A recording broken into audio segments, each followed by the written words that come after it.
You are good to go. Cool. All right. Do we want the lights on or the lights off? What do you guys think? Maybe like, I guess it's. Is that fine? No? No? Lights off? Yeah, Lights off. Cool. All right. So as Mr. Miller said, we're going to be talking about classical conditioning today. And usually classical conditioning, this concept gets paired up with Pavlov because he's kind of this like pop culture icon that has obviously made its way into The Office. I know like The Big Bang Theory, they had an episode where Sheldon like classically trains Penny, very similar to Pavlov's dog. But so to start out with, we're just going to go through our objectives. Oops, there we go. So our main objective today is just to identify the kind of learning that Ivan Pavlov discovered through his experiments. We want to describe the sequence of events of classical conditioning, so how can we recreate this at a later date. We want to analyze how changes in stimuli in the learning conditions lead to changes in conditioned responses. And then we want to be able to create a demonstration in which fear can be classically conditioned. If you guys remember back, we talked about Baby Albert, was it Baby Albert with the white rats early on in the year. We'll come back around to that. So, there we go. Oh, and there's the video. All right, so classical conditioning, the original view on learning is that it's a relatively permanent change in behavior acquired through experience. So can you guys come up, what are some examples of learning that you guys have undergone throughout the course of your life? What have you guys learned? This is not a trick question. Some examples of things that you've learned. Yeah? How to read. How to read, very good. So you acquire that through experience, right? You don't come out of the womb knowing how to read. It's something that you have to learn by doing through experiences. What are some other things you guys have learned? Yeah. Riding a bike. Riding a bike, very good. How to write. How to write. So that links up pretty closely with reading, right? It's kind of the same thing. What about one more? One more thing you guys learned. Do you guys know what the traffic lights mean? Something you guys learned through experience. You learned how to drive a car, learned through experience. All right, so here in a sec, I'm going to put up some images on the screen, and I want you guys to just think, you don't have to write this down, but I want you to think about what your initial reactions are to these images and what that says about what we've learned, okay? Man, I am going to struggle with this all year. All right, so these two images, what pops into your mind when we see these images? You don't have to, this can just be a thinking thing. You don't have to necessarily write them down. Does anyone want to share? No? Seven. Patriotism, okay? What else? Germany and America. Okay, Germany and America. We know who that guy is. We know where he's from. We know what that flag means. What about one more?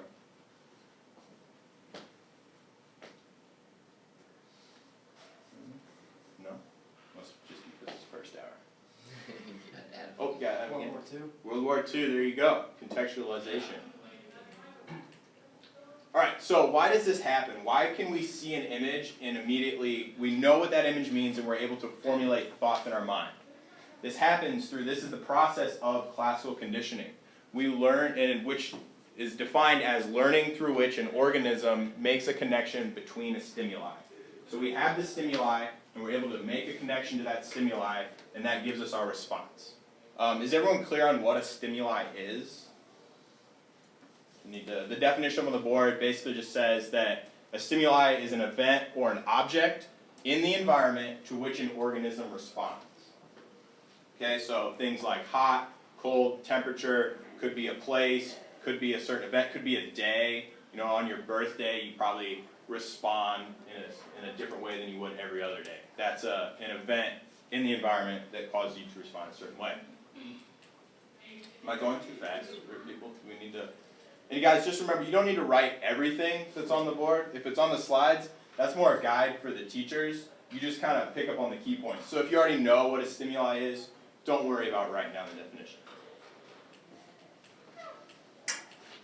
Okay, so a couple other names of classical conditioning that you might run across if you're looking through a psychology like textbook or online are respondent conditioning and then Pavlovian conditioning.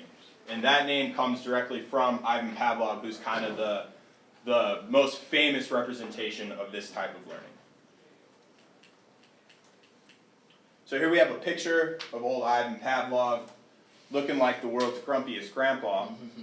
But, so Ivan Pavlov, he was actually directed research at an institute in St. Petersburg, Russia. He is Russian. I believe it was during the later half of the 19th century.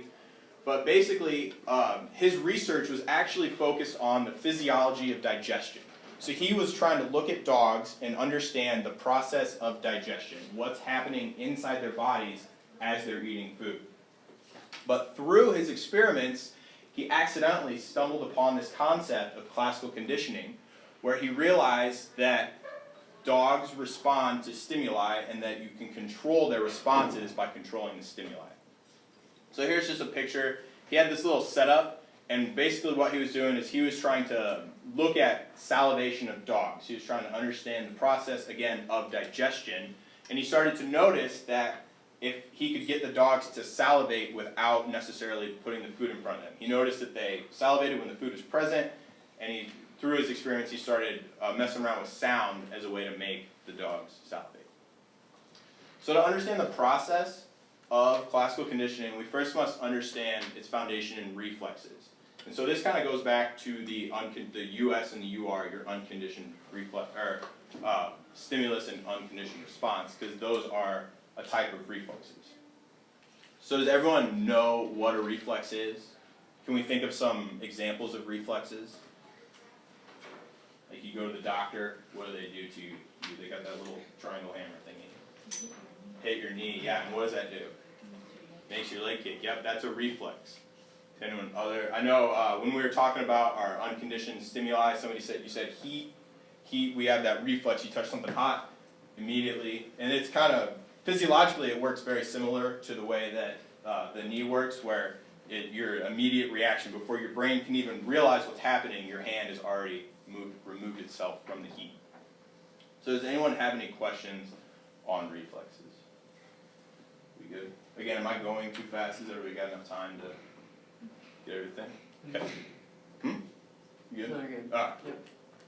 Alright, so there are two kinds of reflexes, and we kind of touched on these earlier. There's conditioned and unconditioned. Can someone tell me what the difference between conditioned and unconditioned are? Yeah. Conditioned is learned and unconditioned is unlearned. Very good. So did everyone hear that? Conditioned is learned, unconditioned is not learned. Something you're born with. Okay, so going more into the two types of reflexes. So we've kind of already talked about salivation, and so salivation to food is an unconditioned response, right? When you're born, you naturally start to salivate when you get food because that's the first step in the digestion process. And that's really what Pavlov was looking at when he came across this realization. So if we have salivation is our UR, our unconditioned response, any stimulus that creates that unconditioned response is called the unconditioned stimulus, or your US. These, it's pretty much always going to be shortened to the UR and the US, so these are things you guys are really going to want to key in on your notes. So in this example with salivation, food would be our unconditioned response. But that is not, like I said, the stimulus is going to depend on the response. It's going to be different in every situation. So, Pavlov was able to demonstrate that dogs could be conditioned to salivate. He noticed that when you put the food in front of the dog would salivate, and then he was able to determine that we could get dogs to salivate without necessarily having to put the food in front of them. So again, here's just a picture of his little rig he got, and I don't know on what scale he was doing this, if he had many dogs, if this was one dog over time. So this is just a little illustration of his setup. You can see he's got something hooked up to the salivation. You can measure the amount. It's got there's your food bowl there. And so basically what would happen was Pavlov would play a musical note just after presenting the food to the dog.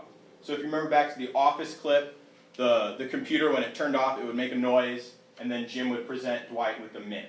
So over time, you learn to associate that sound with the mint. You hear the sound, you're saying, oh, I'm going to get the mint. And Pavlov was able to show that after about 20 times, the dogs would salivate without the presentation of food. So they had learned, they become conditioned to the sound. They were able to salivate without necessarily having the food. So in this scenario, the musical note is termed the conditioned stimulus, or CS. So that is the stimulus that you're trying to teach. You're trying to condition to get a response from this particular stimulus. And then in this case, the salivation from the conditioned stimulus is the conditioned response. And as you remember, Mr. Miller said that in most cases, your UR, which is your unconditioned response, is going to be the same as your conditioned response. Okay? Now here we're going to get into something called higher order conditioning. And this is a type of conditioning that takes many different stimuli into account. So the example here we have is getting your blood taken. Has anyone here ever given blood? Any blood donors? Awesome, that's so cool. So when you guys give blood, do you guys get nervous? Yeah. Yeah, I get nervous every time. I've done it, and every time I go in there, like it's like the minute I step in the building, I'm like, oh crap, what did I do? Why did I do this? And so what happens is there's all kind of stimulus. You see the nurses in the white coats, you see the little bags of blood, there's a certain smell, you see the people, and all these stimuluses are coming in, and I'm taking them all in, but it's the same response from all of them. I get nervous, I get sweaty, my heart rate goes up, my muscles start to tense up. And so that's an example of higher order conditioning, where you're taking in many different stimuli, but they all give you the same response. Does anyone have any questions on that? No? Okay.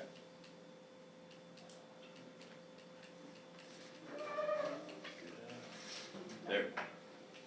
So, in this dog example, what do you guys think would happen if we continued to play the musical note but removed the food? If we stopped giving the dog the food but continued to play the notes, what's going to happen? Well, at first the dog would salivate and get like think that there'd be food, but after a while it would not associate it with the food anymore. Yeah, awesome. So yes, so you guys in here, what's going to happen is as you continue to play the musical note, you're going to notice for a certain period of time the dog is going to continue to salivate. It's going to continue to think that it's going to get food. But after a while, the dog is going to learn. It's going to basically reverse the process of the learning. It's going to say, you know what, this musical note doesn't necessarily mean food is coming, so it's going to unlearn the process of classical conditioning. Do you have something, Mr. Miller? And so that we have four phenomenon associated with classical conditioning, and this is the first one. This is called extinction. Sound good? So when the conditioned stimulus or the conditioned response goes away, right, it becomes extinct, kind of like the dinosaurs. Sound good? That's why I put the dinosaurs in there.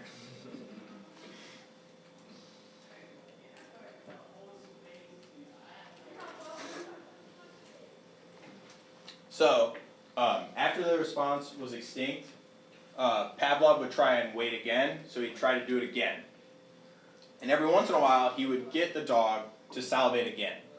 And he called this a spontaneous recovery. So basically it was, like, if you think about, the learning was still in the dog had learned to associate salivation with the sound, but then the dog had unlearned it, but then the knowledge is still inside the dog. So every once in a while you're going to get that spontaneous recovery where the dog is going to remember that musical note might equal food.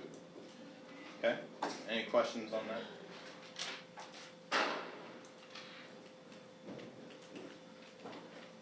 So what do you guys think would happen if we changed the musical note?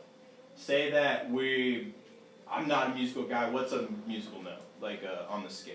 G. G, awesome. So let's say that Pavlov is playing only a G when he presents the dog with food. What do you guys think would happen if he were to change to like F? Is that a musical note? Yeah. Yeah? Okay, so what would happen if Pavlov were to change from a G to an F? What do you guys think would happen? Might not get the same response. Might not get the same response. Anybody, any other theories? Do you think the dog can know? Do you think the dog just hears sound? Is the dog able to distinguish between a G and an F? Because I know I would. Does anyone think that that wouldn't happen? Does anyone think the dog would still continue to salivate? No, nobody wants to go out on a limb? I think it would continue to salivate because it's a similar stimuli. Okay, so Mr. or Miller similar is stimulus. in the camp that it's a similar stimulus. Does anyone else agree? Does anyone want to discuss? Yeah. Okay, so one, I would say that yes, like they would still salivate. Mm-hmm. And two, I was observing the game that Mr. Miller talked about. Mhm. I played it, and it didn't matter what it was that I played, Okay. as long as I presented it with either types of the food, and then there was also a banana, which had a negative response, but still a salivation due to the music. Okay. Cool. So this concept that we're talking about, where the dog is not going to distinguish between the G and an F, is generalization. Where the dog hears any musical note is the key. It doesn't matter what the type of musical note is. It's just the fact that it is a musical note is going to trigger that response in the dog. So then if we go on, so from this, do you think we could teach a dog to discriminate between the G and an F? Where if we play the G, the dog salivates, but if we play the F, the dog does not. You guys think that's possible? Yeah? You're saying yes? Why? I think so because this might not be the same thing, but my dogs, when I say different things to them, they understand. Like if when I'm asking, like, are you hungry, or if I'm asking, do you want to go on a walk, they know the difference. Even though it's kind of in the same tone of voice. Yeah, and it's the same language. You're speaking English to them, but it's different words are associated. Does anyone else think that no? Does anyone think that we can't teach a dog to discriminate? No? See, yeah. Well, I Some dissent. think it would like depend on, I guess probably who or what you're testing, I guess, because like I have no idea if a dog can distinguish between a G or an F. No, but like we probably could. Yeah. So like if you tested like a child or something. So, that yeah. might. Well, I think it would be able to distinguish the difference if you gave it like a certain type of food with one note and another type of food with another note. Okay. I don't think it would be able to tell the difference without the food. Okay. So basically, if we've taught the dog to respond to a musical note, do you guys think we can build upon that knowledge to create a next step? Where we've taught them to associate musical note with food, but then we can take that knowledge and extrapolate it and say, now we're going to distinguish. We're going to play a G and we're going to play an F, and on the G we're going to give them food, and on the F we're not, and we're going to see if they can learn. You guys think that's possible? Yeah, I would agree. I would say that once you've already, because it's basically just another example of classical conditioning. We conditioned them to one thing, and then we're going to continue the conditioning process. So this is called discrimination. And basically it just means that the dog is able to discriminate or distinguish between the F and the G. The two, while the types of stimuli are similar, they are different, and the dog is able to make that distinction, that they are different.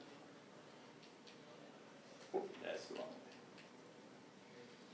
So back to John Watson. We talked about John Watson early on in the semester when we were going over the psychological perspectives.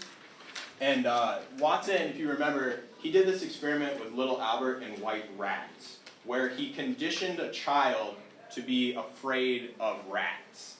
And what he did was he would bring in a rat, the child would not be scared of the rat, but then Watson would like bang a gong or make a really loud noise to scare the child. And while that seems like super unethical, and it probably is, you probably can't do this anymore, but he would continue to do this and continue to scare the child, present the rat, make the noise to scare the child. And over time, he would remove the gong, the big sound, and just present the child with the rat. Well, the child had learned to associate fear with the rat. So you're able to condition this child through fear. So does anyone have any questions on that? No? Okay. And then, again, wrong way. And so this is kind of the opposite story of Peter and the rabbits. So imagine there's this child, Peter, who is afraid of rabbits. Every time he sees a rabbit, he gets scared. So in this scenario, you're trying to reduce the fear of the child. You're trying to train them to not be afraid. So what they would do is they would present the child with a rabbit and the child would be scared. Then the next time they would present the child with a rabbit and they would play soft music or happy music, or they would do something to make the child happy. And they would continue this process until they could remove the stimulus and they could just present the child with the rabbit, and he would associate the rabbit with the good feelings. So it's the opposite of the little Albert and the white rat. You can teach a child to be afraid, and you can teach a child to not be afraid. It's two sides of the same coin, but you go about it through the same process. Okay, does anyone have any questions? Anything I need to go back and cover again? No? Okay. So just remember, the UR, the US, the CR, and the CS, your unconditioned stimuli, unconditioned response, conditioned response, conditioned stimuli. Okay? And then I believe you said the worksheet is online? Yep. Okay. Let me finish this up. Is it on your website? Yep. Okay. Mr. Miller